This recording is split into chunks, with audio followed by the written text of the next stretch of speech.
ومن سيئات أعمالنا من يهده الله فلا مضل له ومن يضلله فلا هادي له وأشهد أن لا إله إلا الله وحده لا شريك له وأشهد أن محمدا عبده ورسوله يا أيها الذين آمنوا اتقوا الله حق تقاته ولا تموتن إلا وأنتم مسلمون يا أيها الناس اتقوا ربكم الذي خلقكم من نفس واحدة وخلق منها زوجها وبث منهما رجالا كثيرا ونساء واتقوا الله الذي تساءلون به والأرحام إن الله كان عليكم رقيبا يا أيها الذين آمنوا اتقوا الله وقولوا قولا سديدا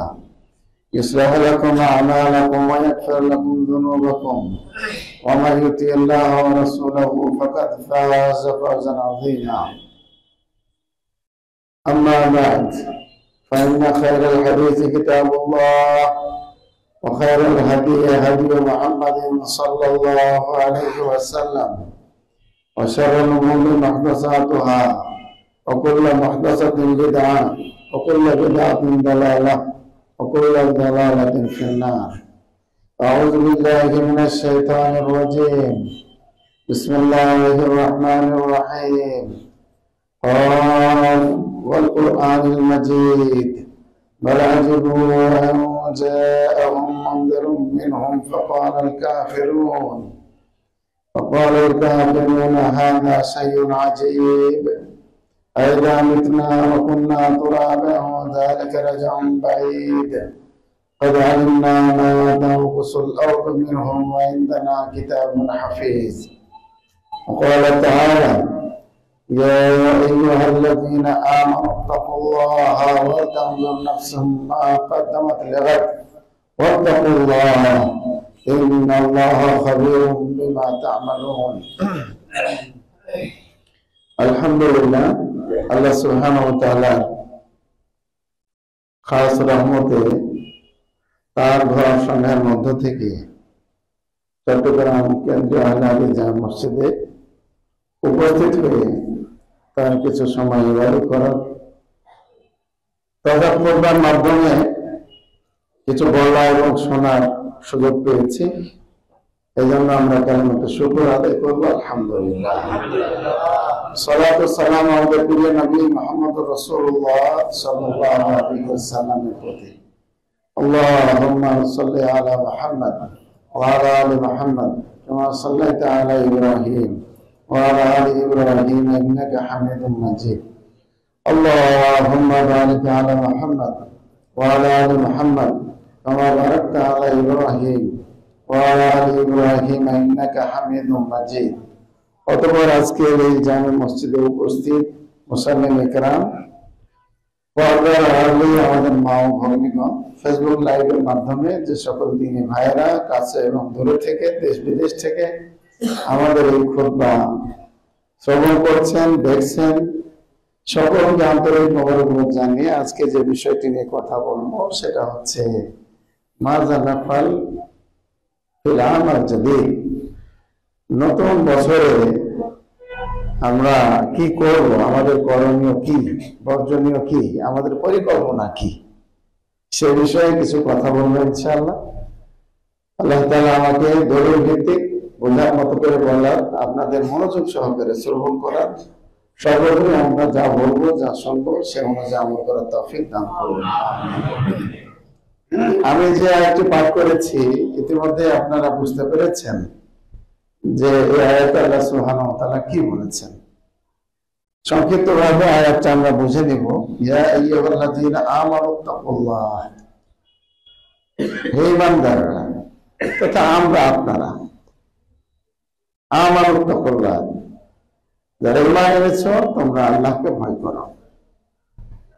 ওয়া তানজুর নাফসুম মা কদ্দামাত লিগাদ, এবং প্রতিটি নাফস, প্রতিটি আত্মা, প্রতিটি মানুষ যেন গবেষণা করে, চিন্তা করে, বুঝে, দেখে, মা কদ্দামাত লিগাদ, আগামী দিনের জন্য সে কি প্রেরণ করেছে। ওয়াত্তাকুল্লাহ, আবারও আল্লাহ বলছেন যে তোমরা আল্লাহকে ভয় করো। ইন্নাল্লাহা খাবীরুম বিমা তা'মালুন, কারণ আল্লাহ তাআলা খবর রাখেন, জানেন, অবগত যা তোমরা আমল করছো। এই হলো সংক্ষিপ্ত আয়াতের তর্জমা। সম্মানিত ভাইয়েরা, পর্দার আড়ালের মা ও বোনেরা, আমরা দৈনন্দিন দেখতে পাচ্ছি একটা মুহূর্ত, সেকেন্ড, কয়েক সেকেন্ডে হয়ে যাচ্ছে 1 মিনিট, কয়েক মিনিটে হয়ে যাচ্ছে 1 ঘন্টা, কয়েক ঘন্টা নিয়ে হয়ে যাচ্ছে একটা দিন রাত, আবার কয়েকটা দিন রাত মিলে হয়ে যাচ্ছে একটা সপ্তাহ, আবার কয়েকটা সপ্তাহ মিলে হয়ে যাচ্ছে একটা মাস, কয়েকটা মাস মিলে হয়ে যাচ্ছে আবার একটা বছর, আর কয়েক বছরের এই সমন্বয়ে হয়ে যাচ্ছে আমাদের বয়স। বয়স তো ছোট থেকে শুরু করে বড় পর্যন্ত যে সংখ্যাগুলো আছে, এগুলো আল্লাহ তাআলা কর্তৃক আমাদের এই জীবনে রেখে দিয়েছেন। বিশেষ করে দিন রাত, আল্লাইলু রাত, আর নাহারু দিন, ইবাদান দূরে করে দেয় মানুষকে দুনিয়া থেকে। আমাদের আপনাদেরকে দিন রাত কিন্তু দুনিয়ার কাছে নিচ্ছে না, আমাদেরকে আপনাদেরকে দুনিয়া থেকে দূরে সরিয়ে দিচ্ছে। একটু চিন্তা করার বিষয় আছে, একটু ভাবার বিষয় আছে। আর কোন দিকে আমরা কাছে চলে যাচ্ছি? ওই কারণে এই দিন রাত আমাদেরকে কাছে করে দিচ্ছে, নিকটবর্তী করে দিচ্ছে। এলো আখেরাতের প্রথম যে ধাপ, সেটাও আমরা জানি, আল মাউত, মৃত্যুর পরে আমরা কবরে চলে যাচ্ছি। এই সময় আমাদেরকে আল্লাহ তাআলা দিন রাত দিয়েছেন। দিন রাত আমাদেরকে পৃথিবী থেকে দূরে ঠেলে দিচ্ছে আর আখিরাত মুখী করতেছে, কবরমুখী করছে, মৃত্যুর দিকে আমাদেরকে নিয়ে যাচ্ছে। তো এভাবে আমরা একটু চিন্তা করব যে দিন রাতের মধ্যে আমার কিছু সময় আছে, এই সময়গুলো শপথ করেছেন আল্লাহ সুবহানাহু ওয়া তাআলা। ওয়াল আসর, বিসমিল্লাহির রহমানির রহিম, ওয়াল আসর, আসরের কসম। আসর সময় বা একটা সময়কালকে বোঝানো হয়েছে। আল্লাহ তাআলা তারই সৃষ্টি আসর, এই আসরের সময়ের কসম করে তিনি বলেছেন, বুঝিয়েছেন। কখন আবার অদ্দোহা, চাষতের সময়ের কসম। নাস্তার যে সময় থাকে, এই নাস্তার সময়ের গুরুত্ব আছে। যে সময় আমরা চাষতের সালাত আদায় করি বা ইশরাকের সালাত আদায় করে চাষতের জন্য প্রস্তুতি নেই, সে সময়টার কসম কিন্তু আল্লাহ তাআলা করেছেন।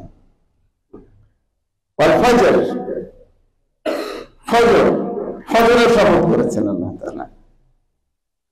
আবার কখনো এই যে দিন রাতের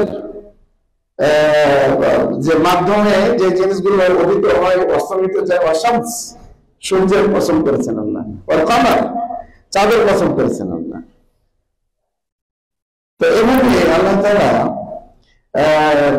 সময় যে আছে, আমাদের বয়স সীমা আছে, এই বয়স সীমার বিভিন্ন সময়ের শপথ করেছেন আল্লাহ সুবহানাহু ওয়া তাআলা। কারণ হলো কি, সেটা যেন আমরা গুরুত্ব দেই। ইয়া আইয়ুহাল্লাযীনা আমানু তাকুল্লাহ ওয়াল তানজুর নাফসুম মা কাদ্দামাত লিগাদ ওয়াত্তাকুল্লাহ। এখানে আল্লাহ তাআলা বলতে চেয়েছেন যে হাসিবু আনফুসাকুম, তোমরা নিজেদের একটু হিসাব নাও। ক্বাবলা আন তুহাসাবু, তোমাদের হিসাব নেওয়ার পূর্বে। তার মানে আমাদের মৃত্যুর পরে তো হিসাব শুরু হয়ে যাবে, এই জীবনের হিসাব শুরু হয়ে যাবে। হিসাব শুরু হলে সে সময় আল্লাহ তাআলা ফেরেশতাদের মাধ্যমে হিসাব নেবেন। তো তোমাদের হিসাব নেওয়ার পূর্বে তোমরা কি করো? হাসিবু আনফুসাকুম, তোমরা নিজেদের হিসাব নাও। ওয়াজনুহা ক্বাবলা আন তুজানু, এবং সেটাকে মাপো, ওজন করো। তোমাদের এই আমল নামা ওজন করার আগে ওমর ইবনে খাত্তাব রাদিয়াল্লাহু আনহু বা হাসান বসরি রাহিমাহুল্লাহ বা মাইমুন বিন মেহরান তিনিও বলেছেন যে হাসিবু আনফুসাকুম, তোমরা নিজেদের আত্ম সমালোচনা করো, নিজের আত্মার হিসাব নাও, পর্যালোচনা করো তোমাদের হিসাব নেওয়ার পূর্বে। কারণ হলো কারণ এই দিন রাত আপনার জন্য স্থায়ী নয়। এটা দেওয়ার থাকবে না, এটা স্থায়ী না। ওয়াল হায়াত তানকাতিয়া, জীবনটা শেষ হয়ে যাবে। ওয়ালিহাযা, এই জন্য তোমরা তুহাসিবু আনফুসাকুম আদবুহুম, তোমরা তোমাদের মুহাসাবা করো। মুহাসাবা মানে যে ক্বাদ আফলাহা মান যাক্কাহা ওয়া ক্বাদ খাবা মান দাসাহা। সে সফলকাম হলো যে নিজের তাজকিয়াতুন নাফস করলো, আত্মশুদ্ধি করলো।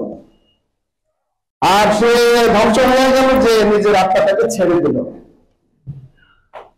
সুবহানাল্লাহ। ভাই আমার, আমরা বলতে চাচ্ছি যে আমাদের এই বছরের শুরুতে 2025 সাল শুরু হয়েছে। এখানে আমাদের তিনটা জিনিস খেয়াল করতে হবে। এক, মাযা কাদ্দামনা লিআমিল আব্বান, আমরা কি করেছি সেই বছরে যা ছিল চলে গেছে গত বছর। তারপর 2024 সাল, 2024 সালে আমরা কি প্রেরণ করেছি, কি করতে পেরেছি? মিনাল আমাল আস-সালিহা, ভালো কাজগুলোর মধ্য থেকে, অমিনাল আমাল আস-সাইয়্যা, এবং খারাপ কাজগুলোর মধ্য থেকে। এটা আপনাকে আমাকে হিসাব করতে হবে। হাসান বসরি রাহিমাহুল্লাহ বলেছেন যে এই বছরের পর বছর বা দিনের পর দিন, রাতের পর রাত যাচ্ছে, মানুষের হিসাব করা দরকার।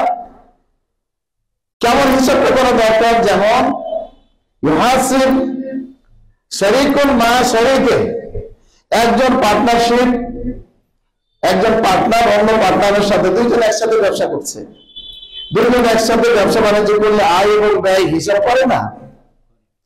আয় এবং ব্যয় হিসাব করে, দৈনন্দিন হিসাব আছে, বা কিছু সাপ্তাহিক হিসাব আছে, কিছু মান্থলি হিসাব আছে, কিছু বাৎসরিক হিসাব আছে। তো একজন শরীক পার্টনার অন্য পার্টনারের সাথে যেভাবে ব্যবসা বাণিজ্য কি করে হিসাব নেয়, ঠিক হিসাব নিতে হবে বিগত বছরে আপনি আমি কি করেছি। আপনি সালাত আদায় করেছেন কিনা ঠিক মতো গত বছরে, এটা আপনাকে চিন্তা করতে হবে। আপনি দান খয়রাত করেছেন কিনা, ভালো কাজ করেছেন কিনা, আপনাকে হিসাব করতে হবে। আপনি খারাপ কাজ, আপনি খারাপ কাজ কতটুকু করেছি সেটা হিসাব করতে হবে। এটা হলো অতীতকে নিয়ে চিন্তা। আচ্ছা, বর্তমানকে নিয়ে চিন্তা করতে হবে। মাযা তাফআল আল-আন ফি ইয়াউমিকা হাযা, আপনি কি করছেন বর্তমানে? আপনি বর্তমানে, আমি বর্তমানে কি করছি না করছি, এটার একটা হিসাব থাকতে হবে।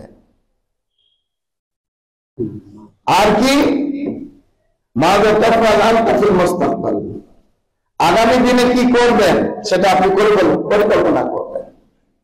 2025 সাল শুরু হয়েছে, এই শুরু থেকে শেষ পর্যন্ত আপনি কি করতে চান? আপনার ব্যবসায়িক একটা কি থাকে, পরিকল্পনা থাকে। আপনার এই জীবনের পরিকল্পনা থাকতে হবে, জীবনের পরিকল্পনা থাকতে হবে।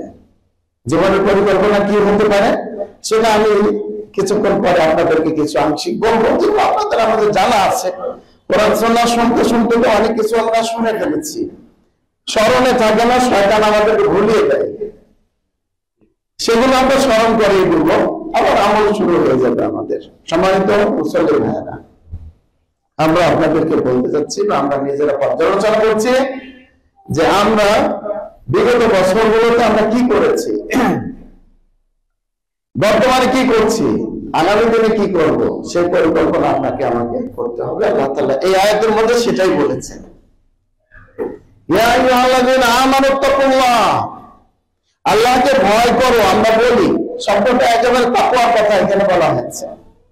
এই কথাটা আমাদের কাছে যে কোনো কাজের ব্যাপারে আমরা তাকওয়ার কথা বলি, তাকওয়ার কথা, মুত্তাকি হওয়ার কথা বলি। তাকওয়ার এর মধ্যে কি আছে জানেন?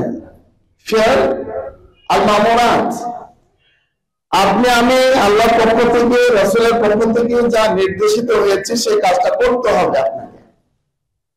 তাকওয়ার মধ্যে এটা আছে। তাওহীদের কথা আছে, সালাতের কথা আছে, যাকাতের কথা আছে, সিয়ামের কথা আছে, হজ্জের কথা আছে, আরো ভালো কাজ যেগুলো আছে সেগুলোর কথা এখানে তাকওয়ার মধ্যে আছে। এগুলো আপনাকে আমাকে করতে হবে। তাকওয়ার মধ্যে আর একটা বিষয় আছে, তাকওয়াল মুনকারাত। তাকওয়াল মুনকারাত, খারাপ যেগুলো আছে, মন্দ যে কাজগুলো আছে, অশালীন, সেগুলো বর্জনের কথা কিন্তু তাকওয়ার মধ্যে আছে। শুধু আপনি ভালো কাজ করলেন আর খারাপ গুলোকে বর্জন করলেন না, তাহলে আপনি মুত্তাকি না। আবার এমনটা যে আমি আপনি মন্দ কাজ করলাম না, বেঁচে থাকলাম, বিরত থাকলাম, আর ভালো কাজগুলো করলাম না, সেটাও কিন্তু তাকওয়ার অন্তর্ভুক্ত না। আপনাকে আমাকে দুটোর সমন্বয়ে আল্লাহ তাআলা কোরআনুল কারীমে বলেছেন, ইয়া আইয়ুহাল্লাযীনা আমানু তাকুল্লাহ হাক্কা তুকাতিহ, খাফুল্লাহ, আল্লাহকে ভয় করো, হাক্কা খাউফিহি, যেভাবে আল্লাহকে ভয় করা দরকার। ভয়ের মধ্যে দুইটা জিনিসই আছে, ভালো কাজ করা, মন্দ কাজ থেকে বিরত থাকা। তো সেই দিক থেকে আমরা ভালো কাজ করার চেষ্টা করবো ইনশাআল্লাহ, আর মন্দ কাজ থেকেও কি করবো, আমরা বিরত থাকবো। দেখেন সময় সম্পর্কে, এই যে দিন রাত, এগুলো সম্পর্কে মানুষ কিন্তু উদাসীন। আমরা নিয়ামতানি, দুটি নিয়ামত, মাগবুনুন ফীহিমা কাসীরুম মিনান নাস, এই দুটি নিয়ামতের ক্ষেত্রে মানুষেরা গাফেল। দুটি নিয়ামত আছে মানুষের কাছে, তো এই দুটি নিয়ামতের ব্যাপারে মানুষেরা গাফেল আছে, বেখবর, তারা গুরুত্ব দেয় না, অলসতা প্রদর্শন করে। আল্লাহ তাআলা নবী সাল্লাল্লাহু আলাইহি ওয়াসাল্লাম সতর্ক করছেন, সহিহ বুখারী সহিহ মুসলিমের হাদিস এটা। আসিহাতু, সুস্থতা, ওয়াল ফারাহু, এবং অবসর সময়। তো এই যে সুস্থতা কি সবসময় থাকবে না? আসিহাতু লা তাদুম, সিহাতটা সবসময় সুস্থতা থাকবে না। এখনই সুস্থ আছেন, কিছুক্ষণের মধ্যে শোনা যাবে যে না, ওকে মেডিকেলে ভর্তি করেছি, লা তাদুম, এটা স্থায়ী না। অসুস্থতা লা ইয়াদুম, সেটাও কিন্তু কি থাকবে না, স্থায়ী না। অসুস্থ আছেন, আবার আলহামদুলিল্লাহ দেখবেন যে সুস্থ হয়ে মসজিদে এসে গেছে, দেখা হচ্ছে, সাক্ষাৎ হচ্ছে। এই জন্য সুস্থতাকে আপনাকে কি নিতে হবে, গনিমত মনে করতে হবে। সিহাতাকা ক্বাবলা সাকমিক, আল্লাহ রাসূল সাল্লাল্লাহু আলাইহি ওয়াসাল্লাম বলেছেন যে তোমার অসুস্থতা পড়বে, তুমি গনিমত মনে করো, বড় নিয়ামত মনে করো। দেখুন আরেকটি হাদিসের মধ্যে রাসূলুল্লাহ সাল্লাল্লাহু আলাইহি ওয়াসাল্লাম বলেছেন, আপনি সুস্থ আছেন, আপনি ভালো কাজ করবেন। আল্লাহুম্মা ইন্নী আসআলুকা ফিরাল খায়রাত, একটা দোয়ার মধ্যে মানে চমৎকার একটা দোয়া রাসূলুল্লাহ সাল্লাল্লাহু আলাইহি ওয়াসাল্লাম শিক্ষা দিয়েছেন। আল্লাহুম্মা, হে আল্লাহ, ইন্নী, নিশ্চয় আমি, আসআলুকা, আবেদন করছি, প্রার্থনা করছি তোমার নিকট, ফিরাল খায়রাত, খায়রাত মানে হলো যত ধরনের ভালো কাজ আছে সেই ভালো কাজগুলো করা। তাহলে ভালো কাজ আপনি মনে চাইলেই করতে পারবেন না, আল্লাহর কাছে চাইতে হবে যে আল্লাহ তুমি আমাকে ভালো কাজ করার তৌফিক দান করো, এটা বলতে হবে। ফিরাল খায়রাত ওয়া তারকাল মুনকারাত, খারাপ কাজ থেকে আপনি চাইলে বিরত থাকতে পারবেন না। পৃথিবীতে কত খারাপ কাজ, আপনি রাস্তাতে বের হন, রাস্তাতে বের হলেই দেখতে পাবেন যে কত ধরনের অনিয়ম হচ্ছে, কত ধরনের অনিয়ম হচ্ছে। সেগুলো থেকে বিরত থাকার তৌফিক কামনা করতে আল্লাহ সুবহানাহু ওয়া তাআলা। অর্থাৎ মুনকারাত মানে অশালীন কাজ, শরীয়ত বিরোধী, তোমার নিকট অপছন্দনীয় কাজ যেটা আছে সেটা থেকে বিরত থাকার আল্লাহ তুমি তৌফিক দান করো, এটা আমি তোমার কাছে চাচ্ছি। মিসকিন, অসহায়, অসচ্ছল মানুষ যারা আছে, ব্যক্তিবর্গ যারা আছে, তাদেরকে মহব্বত করার তৌফিক দেওয়া আল্লাহ। সুবহানাল্লাহ। এটা নতুন বছরে আপনাকে টার্গেট দিতে হবে। ভালো কাজ করার টার্গেট নেবেন, মন্দ কাজ থেকে বিরত থাকার টার্গেট নেবেন। হব্বাল মাসাকিন, মিসকিন যারা, অসহায়, অসচ্ছল ব্যক্তি, তাদেরকে আপনি মহব্বত করার কি করবেন? প্রার্থনা করবেন। সব মানুষ কিন্তু পছন্দ করে না। এটা খেত খামারে মানুষ কাজ করে, মহব্বত করে তাকে করে না। মসজিদের একজন খাদেম, মসজিদের একজন কর্মচারী না, তাকে মহব্বত করে না। আমার রহম রাব্বি, কিছু লোক তো আছে তারা মহব্বত করে, আলহামদুলিল্লাহ। তো বেশিরভাগ লোকই কিন্তু ইহতিকার মানে কি? তুচ্ছতা ছিল করে। আপনি বিয়ে শাদীর ব্যাপারে কার সাথে বিয়ে দিচ্ছেন, কার সাথে বিয়ে করাচ্ছেন, না না না না, এটা করা যাবে না। মিসকিনদেরকে পছন্দ করে না। অথচ আল্লাহ রাসূল সাল্লাল্লাহু আলাইহি ওয়াসাল্লাম দোয়া করেছেন যে আল্লাহ তোমার মিসকিনদেরকে পছন্দ করার, মহব্বত করার একটা তৌফিক দিয়ে দাও। সুবহানাল্লাহ। সাহাবী জাফর বিন আবু তালেব, রাসূলুল্লাহ সাল্লাল্লাহু আলাইহি ওয়াসাল্লাম চাচাতো ভাই, যিনি মুতা যুদ্ধে শহীদ হয়ে গেলেন, যিনি জান্নাতি সাহাবী, 2 হাত শহীদ হয়ে গেল। তারপরে আল্লাহ তাআলা তার মানে দিনের জন্য তাকে শাহাদাত কবুল করেছেন। জান্নাতে 2 ডানা দেওয়া হলো, তাকে উড়ে বেড়াবে তিনি, সাহাবী জাফর বিন আবু তালেব। জাফর বিন আবু তালেব রাদিয়াল্লাহু আনহু কানা ইউহিব্বুল মাসাকিন, তিনি মিসকিন, অসচ্ছল ব্যক্তিদেরকে মহব্বত করতেন। সুবহানাল্লাহ। গত বছরগুলোতে আপনি মহব্বত করেননি, আপনি বুঝেন নাই, আজকে বুঝতেছেন, আপনি বুঝবেন। আজকে থেকে মিসকিনদেরকে কি করবেন? মহব্বত করবেন। একসময় মসজিদ মাদ্রাসায় ওই গরিব, ভিক্ষুক, অসহায় আসলে তাদেরকে খাবার দেওয়া হতো, মহব্বত করা হতো, তাদেরকে বাড়িতে নিয়ে ঘরে বসিয়ে সুন্দর পরিবেশে খাওয়ানো হতো। এখন কি তা করে? এটা আলাদা। মিসকিন দিয়ে আবার ওই মিসকিনের বেশ ধরে ক্ষতি করে, এটার জন্য মনে হয় এটা বাদ হয়ে গেছে, অনেকে এটাকে মহব্বত করে না। এর মাধ্যমে পরিণত যারা মিসকিন, অসহায় আছে, তারা কিন্তু বাদ পড়তেছে। সম্মানিত মুসলিম ভাইরা, আল্লাহ রাসূল সাল্লাল্লাহু আলাইহি ওয়াসাল্লাম এই জামে একটি দোয়ার মধ্যে ভালো কাজ করার আশা ব্যক্ত করলেন, খারাপ কাজ থেকে বিরত থাকার কথা বললেন, তারপরে মিসকিনদেরকে মহব্বত করার কথা বললেন।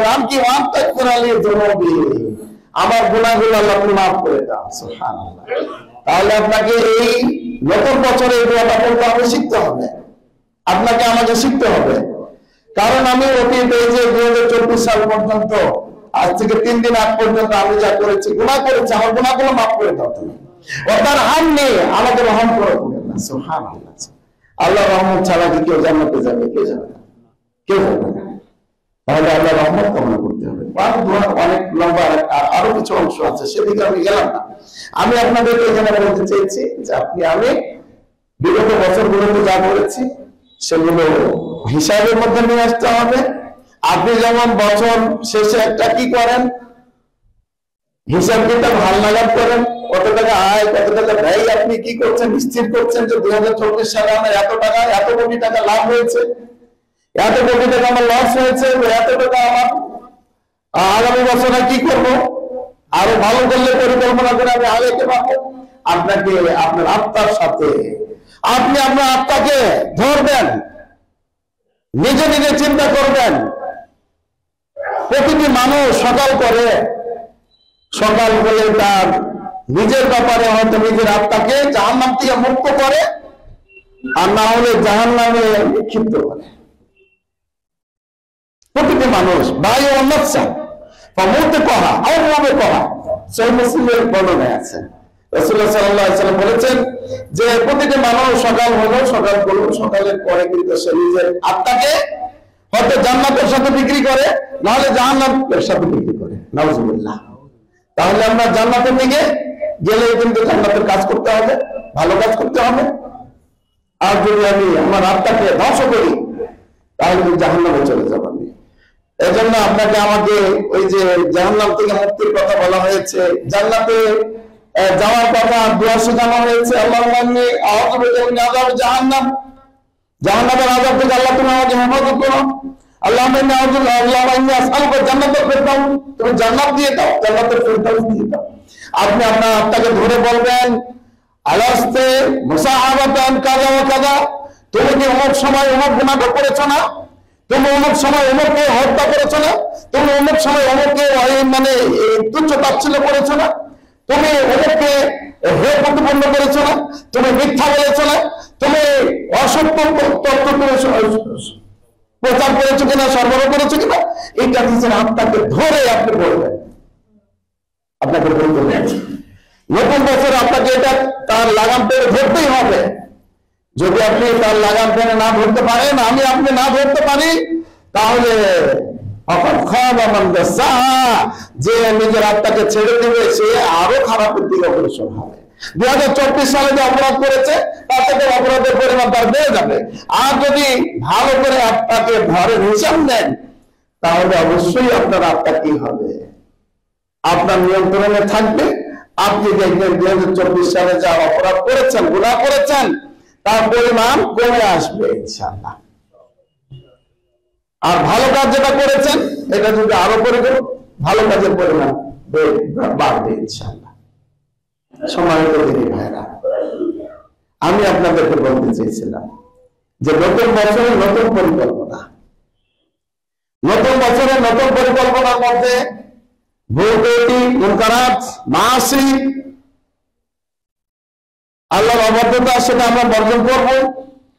আর বিশেষ করে আমরা ভালো কাজের চেষ্টা করব। আল্লাহ তাআলা আমাদেরকে সে তৌফিক দান করুন। ভালো কাজ আমরা এবারে পরিকল্পনা করি যে মাযা নাফআল ফিল আমাল জাদীদ, নতুন শিক্ষা বছরে আমরা নতুন বছর কি করতে চাই। আপনাকে আমরা উপদেশ দেব, নিজেকে আমার আপনার সহ সকলকে। সেটা হলো যে তাওহীদ ঠিক রেখে, শিরক থেকে বিরত থেকে, সুন্নাহ অনুসরণ করে, বিদআতকে বর্জন করে আমরা কিছু কাজ করব। কাজগুলোর মধ্যে সর্বাগ্রে যে কাজ সেটা হলো আল মুহাফাযাতু আলা সালাওয়াতিল খামস ফিল মাসাজিদে জামাআতান। নতুন এই বছরে আপনাকে আমাকে পরিকল্পনা করতে হবে যে আমরা ইনশাআল্লাহ তাআলা এই বছরে অঙ্গীকার করছি আল্লাহর নিকটে যে 5 ওয়াক্ত সালাত মসজিদে জামাতের সাথে আদায় করব ইনশাআল্লাহ। নতুন বছরের পরিকল্পনা। যারা 5 ওয়াক্ত সালাত মসজিদে জামাতের সাথে আদায় করেন তাদের অনেক উপকারিতা। আল্লাহ রাসূল সাল্লাল্লাহু আলাইহি ওয়াসাল্লাম বলেছেন, ওয়ারাজুলুন কলবুহু মুআল্লাকুন বিল মাসাজিদে। 7 শ্রেণীর মানুষ আল্লাহ ছায়া তলে কি পাবে, স্থান করে নেবেন, জায়গা পাবেন। তার মধ্যে একজন ব্যক্তি যে যার অন্তরটা মসজিদে ঝুলন্ত থাকে। এক সালাত আদায় হয়েছে, পরবর্তী সালাতের জন্য কখন আজান হবে ঘড়ি দেখতেছে, মোবাইলে দেখতেছে, খবর নিচ্ছে, আর কতক্ষণ সময় আছে আসর হওয়া। আসর হয়ে গেল, মাগরিবের জন্য প্রস্তুতি নেবে, মাগরিব হয়ে গেছে, এশার জন্য প্রস্তুতি নেবে, এশা হয়ে গেছে, খুব দ্রুত ঘুমিয়ে পড়বে, ফজরের জন্য প্রস্তুতি নেবে, বাকি আমল লাইল করার জন্য প্রস্তুত থাকবে। এইভাবে আমাদের 5 ওয়াক্ত সালাত আপনাকে আমাকে জামাতের সাথে আদায় করার চেষ্টা করতে হবে। জামাতের সাথে সালাত আদায় করলে আপনারা জানেন যে একাকী সালাত আদায় করা, একাকী সালাত আদায় করা আর জামাতের সাথে সালাত আদায় করা 27 গুণ সওয়াবের দিক থেকে কম বেশি আছে। 27 গুণ বেশি পাবেন জামাতের সাথে সালাত আদায় করলে, আর একাকী সালাত আদায় করলে আপনি একটা পেলেন। মসজিদের কথা কেন বলা হলো? মসজিদের কথা অনেক সময় অনেক দোকানদার, আপনারা তো ব্যবসা করেন, আপনাদের অনেক অফিস আছে, দোকান আছে, বা মেডিকেল আছে, ফার্মেসি আছে, অনেক কিছু আছে আপনাদের। তো মানুষ আজান হলো মসজিদে যায় না, দোকান বন্ধও করে না, মসজিদেও যায় না। এই ধরনের লোকের সংখ্যা বেশি। না, আপনাকে মসজিদে যেতে হবে। মসজিদে যদি আপনি না যান, এই মসজিদ হলো আল্লাহর ঘর, এই মসজিদ হলো আল্লাহর ঘর। আপনাদের আমাদের মাধ্যমে এই মসজিদ কি হবে? আবাদ হবে। আর মসজিদ আবাদ করার অর্থ হলো যে আপনাকে মসজিদে আসতে হবে। এই জন্য রাসূলুল্লাহ সাল্লাল্লাহু আলাইহি ওয়াসাল্লাম বলেছেন, বাশশিরুল মাশাইন, যারা পায়ে হেঁটে মসজিদে আগমন করবে তাদেরকে শুভ সংবাদ দাও। তাহলে তার মানে কি, আপনাকে দোকান ত্যাগ করে, বাড়ি ত্যাগ করে, আপনার কর্মস্থল ত্যাগ করে মসজিদের দিকে পায়ে হেঁটে যেতে হবে। গাড়িতেও যেতে পারেন, সমস্যা নাই। সৌদি আরবের লোকেরা দেখেন না, সৌদি আরবে যারা গেছে তারা গাড়ি করে মসজিদে এসে পড়লো, ছেলে মেয়ে স্ত্রী নিয়ে গাড়ি থামালো, পার্কিং করে বাস সলাপ করে আবার চলে গেল। আমাদের বাংলাদেশে হয়ে যাবে, এটা হচ্ছে না, হয়ে যাবে বা হয়ে গেছে, অনেকে করতেছেন। আপনারা অনেকে গাড়ি নিয়ে এসেছেন এখানে সলাপতে করার জন্য আছে। তো এই সময় আমার সম্মানিত দিদি ভাইরা, আপনারা মসজিদে এসে 5 ওয়াক্ত সালাত আদায় করবেন, এই টার্গেট আপনাকে নিতে হবে, নতুন বছরের টার্গেট। আর যদি আপনি মসজিদে না এসে সালাত আদায় করেন, ফি বুয়ুতিন আযিনা আল্লাহু আন তুরফা, যে আল্লাহ তাআলা কিছু ঘর নির্মাণের কথা বলেছেন, তার মানে মসজিদ নির্মাণের কথা বলেছেন। এখানে আল্লাহর জিকির হবে, এখানে সালাত হবে, এখানে কোরআন তেলাওয়াত হবে।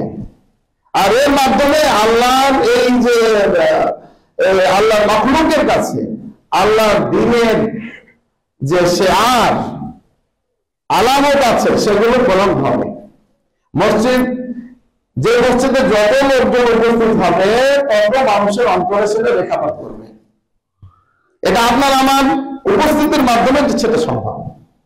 এই জন্য 2024 সালে যদি এই নীতি হয়ে থাকে, বা আজকের কোনো মুহূর্ত পর্যন্ত যে এই নিয়ম হয়ে থাকে যে আমি সালাত আদায় করবো আমার ইচ্ছে মতো, এটা মনে হবে না ভাইরা আমার। নতুন বছরের পরিকল্পনা আমাদের এটা, যে আপনাকে আমাকে 5 ওয়াক্ত সালাত আদায় করতে হবে মসজিদে জামাত সহকারে। এখন আলহামদুলিল্লাহ প্রত্যেকটা মসজিদে কখন আজান হবে, কখন জামাত অনুষ্ঠিত হবে এদের জানা আছে। এটা অনলাইনেও দেওয়া হচ্ছে অনেক মসজিদে, কয়টাতে জামাত কোথায় কতটুকু আছে না আছে সময় এগুলো জানানো হয়। তাহলে আপনারা আমরা বছরের শুরুতেই পরিকল্পনা করলাম 5 ওয়াক্ত সালাত আদায় করবো ইনশাআল্লাহ। বছরের শুরুতে আপনাকে আমাকে আরো একটা কর্মসূচি হাতে নিতে হবে, বিরুল ওয়ালিদাইন, পিতামাতার সাথে সদ্ব্যবহার করার পরিকল্পনা করতে হবে আপনাকে আমাকে, যেটার এখন অনেক অভাব অনটন হারিয়ে গেছে সমাজ থেকে। বিজ্ঞপ্তি দিয়ে, হারানো বিজ্ঞপ্তি দিয়ে ফিরে আনতে হবে, এরকম মনে হচ্ছে। পিতামাতার সাথে সদ্ব্যবহার করা। আল্লাহ রাসূল সাল্লাল্লাহু আলাইহি ওয়াসাল্লামকে আল্লাহ তাআলা কোরআন কারিমে বলেছেন, ওয়াকাদা রাব্বুকা আল্লা তা'বুদু ইল্লা ইয়্যাহ, আল্লাহ তাআলা কারণে এভাবে তোমরা করবে না, বিল ওয়ালিদাইনি ইহসানা, পিতামাতার সাথে তোমরা ভালো ব্যবহার করবে। আল্লাহ তাআলা কোরআন কারিমে বলেছেন, দুজনের উভয় যদি তোমার বার্ধক্যে উপনীত হয় বা কোনো একজন বার্ধক্যে উপনীত হয়, তাহলে ফালা তাকুল লাহুমা, তাদেরকে উফ শব্দ বলে কষ্ট দিও না। অকুল লাহুমা কাওলান কারীমা, ভালো ভালো কথা, সুন্দর সুন্দর কথা, মহব্বতের কথা, আদরের কথা, সম্মানসূচক কথা বলে তাদেরকে সম্মান করো। সুবহানাল্লাহ। এবং রব্বির হামহুমা কামা রাব্বায়ানি সাগীরা বলে দোয়া দিতে হবে। আমার বাবা মা তো মৃত্যুবরণ করেছে, বাবা মা তো নাই, এই ক্ষেত্রে আপনার জন্য করণীয় হলো যে রব্বির হামহুমা কামা রাব্বায়ানি সাগীরা বেশি বেশি পাঠ করবেন। যে আল্লাহ পৃথিবীতে পরিচালনা করতেন, লালন পালন করতেন, সেই আল্লাহ তাআলার নিকটেই তো তোমার আপনার আব্বা মা উপস্থিত হয়েছে, আমার বাবা মা উপস্থিত হয়েছে। এই জন্য আল্লাহকে বলবেন রব্বির হামহুমা কামা রাব্বায়ানি সাগীরা, এই দোয়া পর আপনি ভুলবেন না। আরেকটা হলো কি, দুনিয়াতে কিছু কাজ আছে। আপনার পিতামাতা, আমার পিতামাতা যদি মৃত্যুবরণ করেন, তাহলে আমার পিতামাতা, আপনার পিতামাতা কোন কোন লোকের সাথে চলাফেরা করতেন, মহিলাদের সাথে, পুরুষদের সাথে, কাদের সাথে চলাফেরা করতেন, তাদের বন্ধু কারা ছিলেন, তাদের বান্ধবী কে ছিলেন, তাদের সাথে আপনার সদ্ব্যবহার হবে। হ্যাঁ, বাবা বন্ধু, তাদের সাথে যদি আপনি সম্পর্ক ভালো রাখেন, আপনার ভবিষ্যৎ সুন্দর হবে। মায়ের বান্ধবী, তার সাথে আপনি ভালো ব্যবহার করবেন। আল্লাহ রাসূল সাল্লাল্লাহু আলাইহি সাল্লাম খাদিজা রাদিয়াল্লাহু আনহাকে মহব্বত করতেন, আপনারা জানেন। খাদিজা রাদিয়াল্লাহু আনহার বোন হালা তাকে মহব্বত করতেন। এমনকি খাদিজা রাদিয়াল্লাহু আনহার সংশ্লিষ্ট বান্ধবী যারা ছিলেন তাদেরকেও তিনি মহব্বত করতেন। সুবহানাল্লাহ। মহব্বত মানে কি আবার উল্টা বুঝবেন না, এটা হলো যে সম্পর্ক করে খেয়ালত করা, তা কিন্তু নয়। তাদের খোঁজ খবর নিতেন, কখনো তাদের পারিবারিক যদি কোনো কিছু জবে করতেন, আল্লাহ রাসূল সাল্লাল্লাহু আলাইহি সাল্লাম ছাগল বা উট বা দুম্বা, তাহলে গোশতের কিছু অংশ তাদের কাছে পাঠিয়ে দিতেন। সুবহানাল্লাহ। তাই আমার সামাজিক বন্ধন কিভাবে তৈরি হবে? দেখবেন যে আপনার পিতার বন্ধু, দোস্ত, আপনার মায়ের বা আপনার আত্মীয় স্বজনের যারা বান্ধবী, তারা কিন্তু আপনাকে মহব্বত করবে ইনশাআল্লাহ। তাহলে আমরা পিতা মাতার দিকে খেয়াল করবো। আল্লাহ রাসূল সাল্লাল্লাহু আলাইহি সাল্লামকে জিজ্ঞাসা করা হলো যে আপনারা জানেন আমি কার সাথে ব্যবহার ভালো করবো? বলেন, তোমার মায়ের সাথে, তোমার মায়ের সাথে, তোমার মায়ের সাথে। হাদিস সংক্ষিপ্ত ভাবে বললাম। তারপরে তোমার বাবার সাথে, তারপরে পিতা মাতার সাথে ভালো ব্যবহার করার কথা কিন্তু বারবার হাদিসের মধ্যে কি আছে বলা হয়েছে। ওই যে লোক, তিনজন লোক গেছেন না পাহাড়ে, বৃষ্টির সময় পাহাড়ে একটা বড় পাথর, এর মধ্যে তো কি করে গেলেন, ও গাড়ি নিতে বন্ধ হয়ে গেল না। একজন তাদের পিতা মাতার সাথে ভালো ব্যবহার করতেন, ছেলে মেয়ের আগেই বাবা মায়ের সেবা খেদমত করতেন, দুধ পান করাতেন। হাদিসটা তো মনে আছে, আপনাদের অবশ্যই মনে থাকার কথা। তো ওখানে এই যে দোয়া করলেন পিতা মাতার সব ব্যবহারের কারণে, আল্লাহ তাআলা সেখান থেকে বের হওয়ার একটা পথ খুলে দিলেন। সুবহানাল্লাহ। ভাইরা আমার, পিতা মাতার সাথে সব ব্যবহার করবেন, আপনার মৃত্যুর আগে, মৃত্যুর পরে, উভয় অবস্থাতে। 2 নাম্বার পরিকল্পনা। 3 নাম্বার আপনাকে যেটা করতে হবে সেটা হলো যে সিলাতুল আরহাম, আত্মীয়তা সম্পর্ক বজায় রাখতে হবে। হব্বুল জিরান, পাড়া প্রতিবেশীকে মহব্বত করতে হবে। এখন তার পাড়া প্রতিবেশী কেউ কাউকে চেনে না, একই বিল্ডিং এ থাকে, একতলার মধ্যে 1 ফ্ল্যাট, 2 ফ্ল্যাট, 3, 4টা ফ্ল্যাট আছে। এক ফ্ল্যাটের লোকের সাথে আর এক ফ্ল্যাটের কি নাই, লোকের কোনো কি নাই, সম্পর্ক নাই, খবর নাই। যার যার বাড়িতে, যার যার বাসায় কিন্তু থাকতেছে না। সিলাতুল আরহাম, আত্মীয় স্বজনের সাথে আপনার ভালো একটা সম্পর্ক থাকবে। আত্মীয় স্বজন মানে পিতা মাতাতে গেছেন, আপনার ভাই আছে, ভাইয়ের সম্পর্ক ভালো থাকবে। ভাই নাই, ভাইয়ের ছেলের সাথে সম্পর্ক ভালো হবে। ভাইয়ের ছেলে নাই, তার ছেলে মেয়ে নাতিপুতি আছে, তাদের সাথে কি থাকবে। বোন আছে, বোন নাই, ভাগিনা, ভাগিনীর সাথে আপনার সম্পর্ক ভালো হবে, তাদের ছেলে মেয়ের সাথে আপনার সম্পর্ক ভালো হবে। সুবহানাল্লাহ। আপনার ফুফু আছে, চাচা আছে, খালা আছে, মামা আছে। সুবহানাল্লাহ। আপনার ছেলে, ছেলে নাই, আপনার নাতি আছে, নাতি আছে, তাদের সাথে আপনার সম্পর্ক যেন ভালো হয়।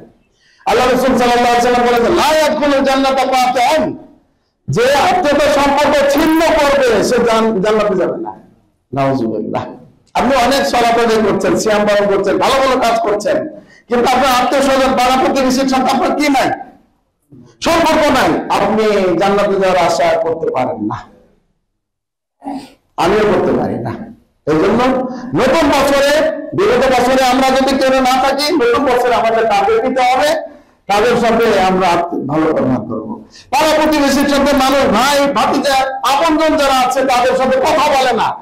এক মহিলা অন্য মহিলার সাথে কথা বলে না, এক পুরুষ অন্য পুরুষের সাথে কথা বলে না, কথা বছরকে বছর কথা বলে না, না তার ছাড়া আমার চলবে। আরে চলবে তো ঠিক হয়ে আছে, কিন্তু আপনাকে তো বলা হয়েছে যে 3 দিনের বেশি কি করবেন না আপনি।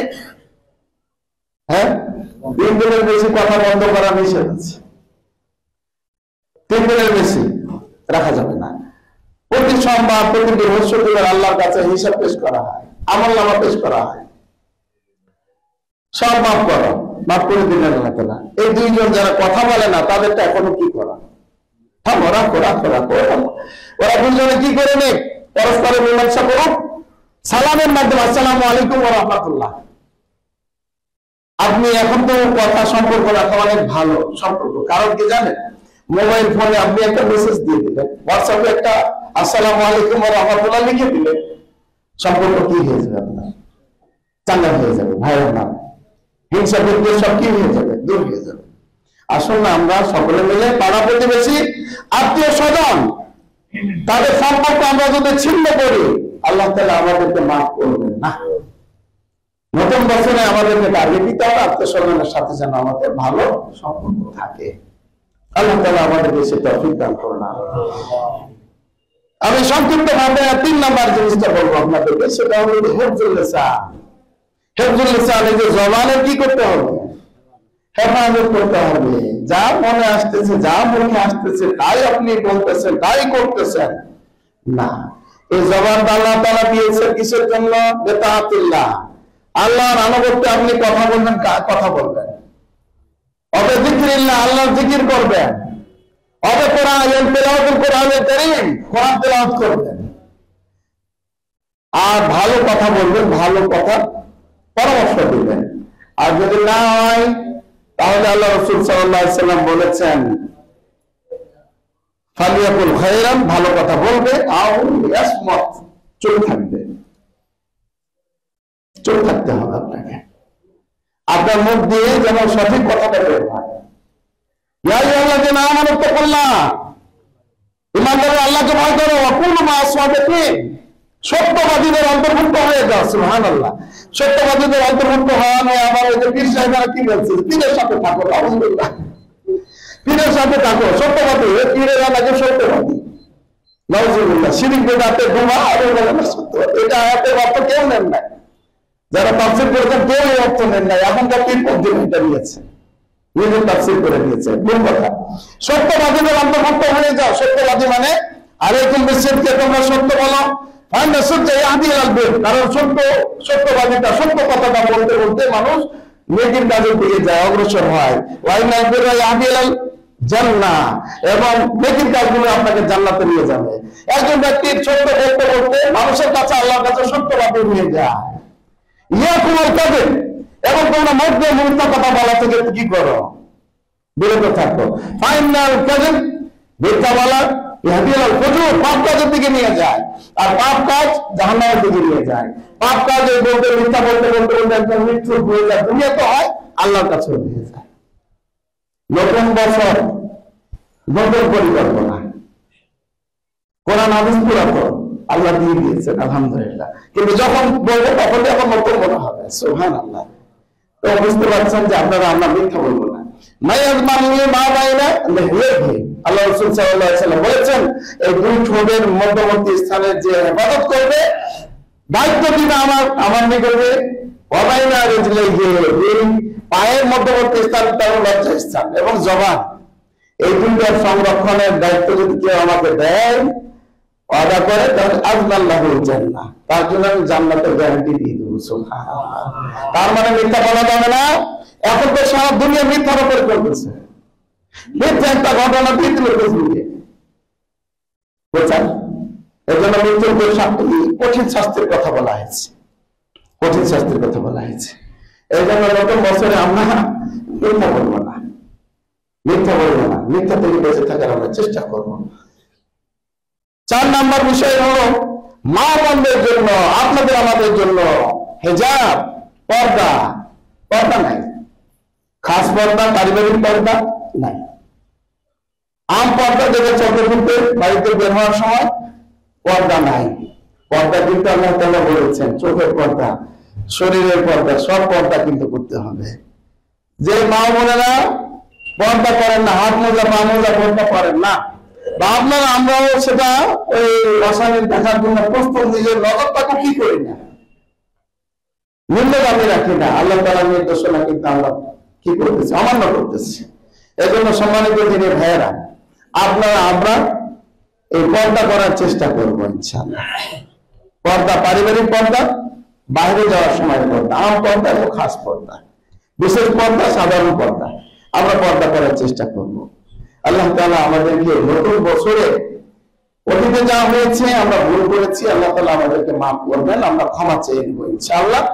আর নতুন বছরে আমরা যে কথাগুলো বলেছি তাছাড়া অনেক ভালো কাজ আছে। শরীরের দৃষ্টিতে মানুষের যেটাকে ভালো মনে করে, আলহামদুলিল্লাহ সেই ভালো কাজটা আমরা করার চেষ্টা করব, সেটা অনুযায়ী পরিকল্পনা করব। নিজের মহাসরাতুন নফস, আত্মসমালোচনা, আত্মশুদ্ধির জন্য আমরা কি করব, চেষ্টা করবো। আল্লাহ তাআলা আমাদেরকে সে তৌফিক দান করুন।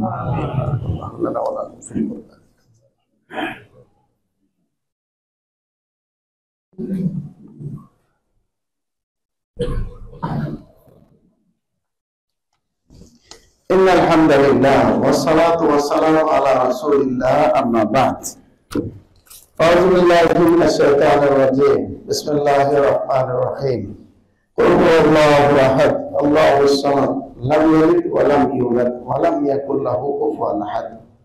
আলহামদুলিল্লাহ আমরা নতুন বছরকে মানে বিগত বছরকে বিদায় জানিয়েছি, সেটা পর্যালোচনা করছি। আর নতুন বছরকে আমরা বছরে পদার্পণ করেছি, সেটা ভালো কাজ করার চেষ্টা করছি। আর ভালো পরিকল্পনা তৈরি করার চেষ্টা করতেছি। আল্লাহ তাআলা আমাদেরকে পরিকল্পনা মোতাবেক কাজ করার তৌফিক দান করুন, আমিন। বাস্তবায়ন করার আল্লাহ তাআলা তৌফিক দান করুন, আমিন। নতুন বছরে একটা আরো ভালো কাজ আছে, সেটা হলো যে আমার ছোট ছেলে মেয়ে যারা আছে তাদেরকে পড়ালেখা করাতে হবে, সুশিক্ষায় শিক্ষিত করতে হবে, নবী আনা পড়া পড়াতে হবে, রিসালাতের পড়া পড়াতে হবে, দ্বীনি পড়া পড়াতে হবে, যে পড়ার মাধ্যমে আমি আমার রবকে চিনতে পারবো, আমার নবীকে চিনতে পারবো, আমার করণীয় বর্জনের সম্পর্কে অবগত হতে পারবো। তার মানে দ্বীনি শিক্ষা আমাদের ছেলে মেয়েদেরকে করাতে হবে, নিজেদেরও করতে হবে। নিজেদের যেমন এই যে খুতবায় আসতেছেন, হালাতায় বসতেছেন, ওয়াজ মাহফিলে যাচ্ছেন, নিজের উপদেশ গ্রহণ করবেন, শিক্ষা নেবেন। অনলাইনের মাধ্যমে আপনি শিক্ষা নিতে পারেন, বয়স হয়েছে তারপরও শিক্ষা নিতে পারেন। আর বিশেষ করে আমাদের ছোট্ট বয়সী প্রাতিষ্ঠানিক শিক্ষা ব্যবস্থায় আমাদের ছোট্ট মনিরা যারা আছে, ছেলে মেয়েরা আছে, তাদেরকেও আপনি ভালো শিক্ষা শিক্ষিত করবেন, সুশিক্ষায় শিক্ষিত করবেন, তথা দ্বীনি শিক্ষায় শিক্ষিত করবেন। আমি এর আগে আপনাদেরকে বলেছি যে আমাদের এক সময় মাদ্রাসাগুলোতে কি হতো, উর্দু পড়ানো হতো, ফার্সি পড়ানো হতো। আর উর্দু ফার্সির মাধ্যমে আমাদের কোরআন হাদিস বোঝা হতো। আরবি কোরআনের অনুবাদটা হতো ফার্সি ভাষায়, ফার্সি থেকে আবার কোন ভাষায়, উর্দুতে, তারপরে বাংলা। মানে 4টা স্তর ছিল। কোরআন বুঝতে হলে, হাদিস বুঝতে হলে আপনাকে আমাকে আজ থেকে 20-30 বছর আগে ওইটাই ছিল, 50 বছর আগে তো আরো বেশি ছিল। কোরআন বুঝতে চান তাহলে আপনাকে ফার্সি শিখতে হবে, ফার্সি থেকে আপনি উর্দু বুঝবেন, উর্দু শিখতে হবে, তারপর বাংলাতে আপনি বলতে পারবেন। বর্তমানে আমাদের সরাসরি আমরা কি করতে পারি, কোরআন থেকে আমরা বাংলাতেই অনুবাদ করছি, অনুবাদ আছে। আর আপনার তাফসীরের কিতাব আছে, কোরআন আমরা বুঝতে পারছি, হাদিস আমরা রাসূলুল্লাহ সাল্লাল্লাহু আলাইহি ওয়াসাল্লামের সুন্নাহ আমরা অনুবাদ করে নিচ্ছি।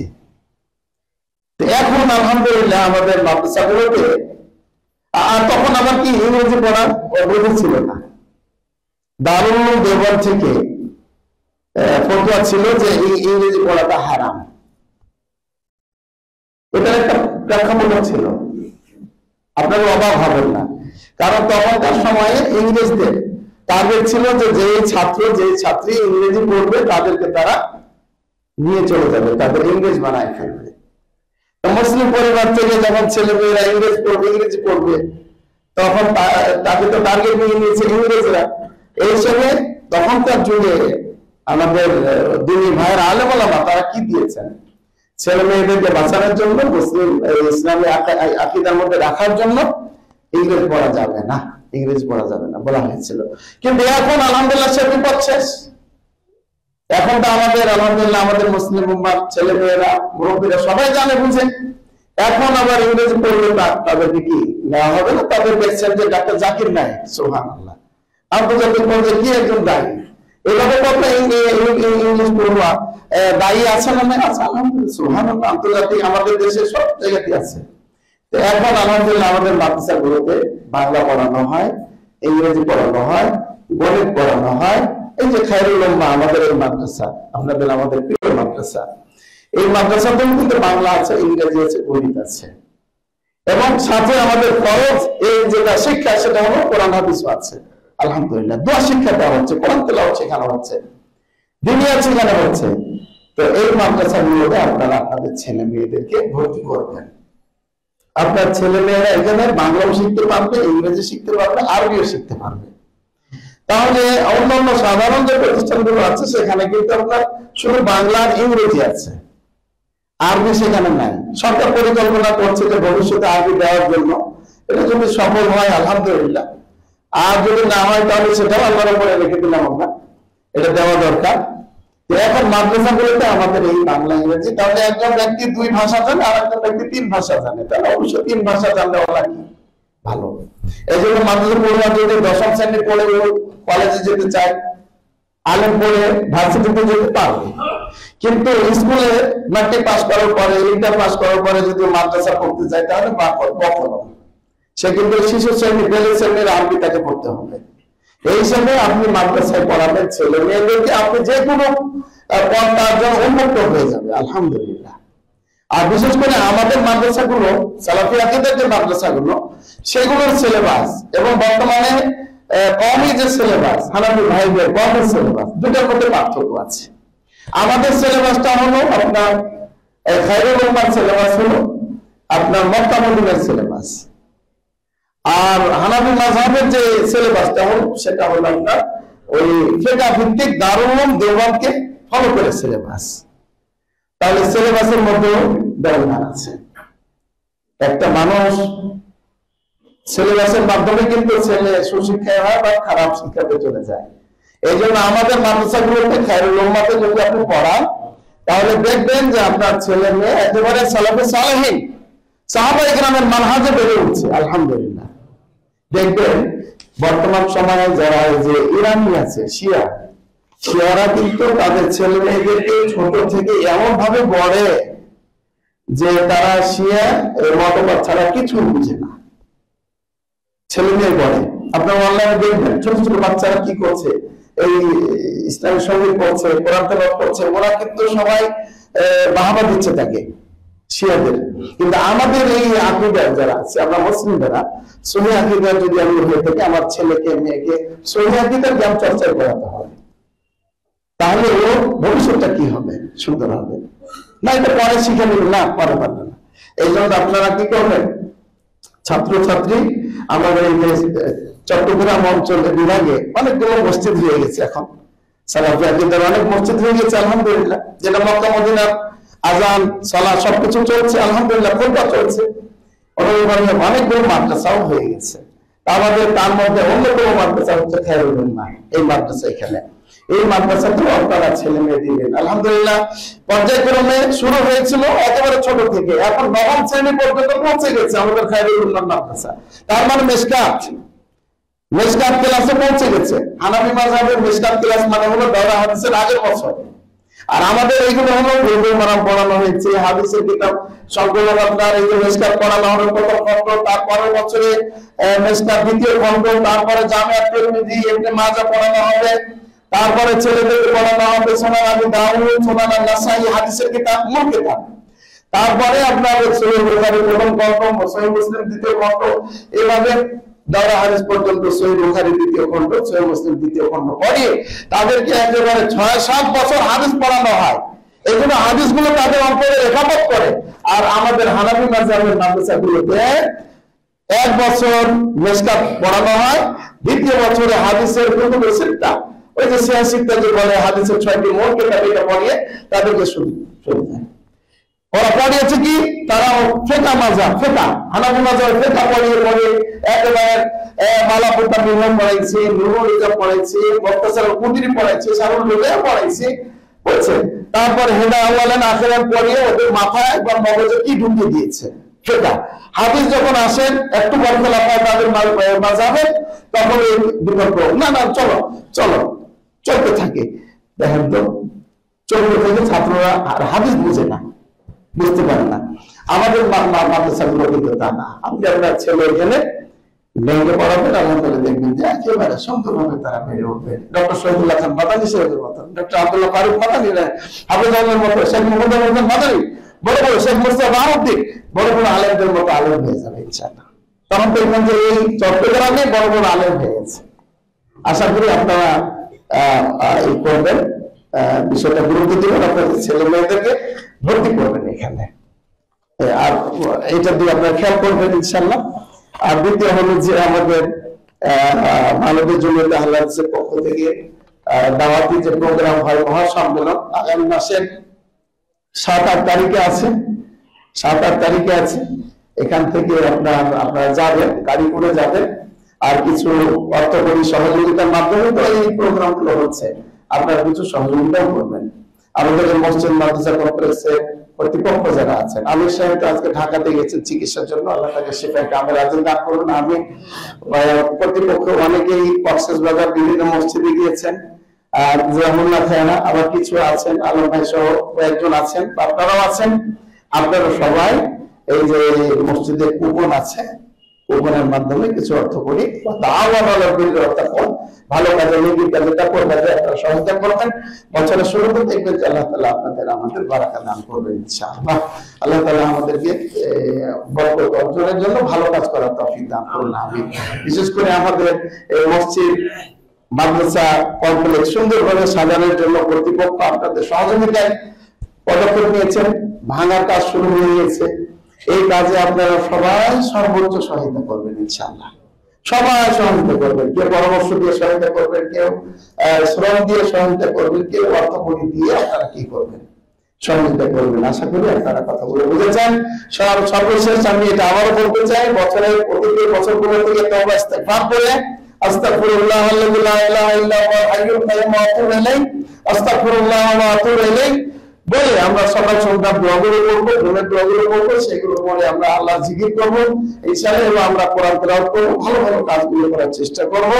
এবং নতুন বছর এসেছে, এই নতুন বছরে আমরা ভালো কাজ করার চেষ্টা করবো, খারাপগুলোকে বর্জন করার চেষ্টা করবো, এবং আত্মশুদ্ধির জন্য নিজের আত্মাটাকে ধরে লাগাম টেনে ধরে তাকে আমরা সোজা পথে পরিচালনা করার জন্য আমরা চেষ্টা করবো। আল্লাহ তাআলা আমাদেরকে সে তৌফিক দান করুন, আমিন।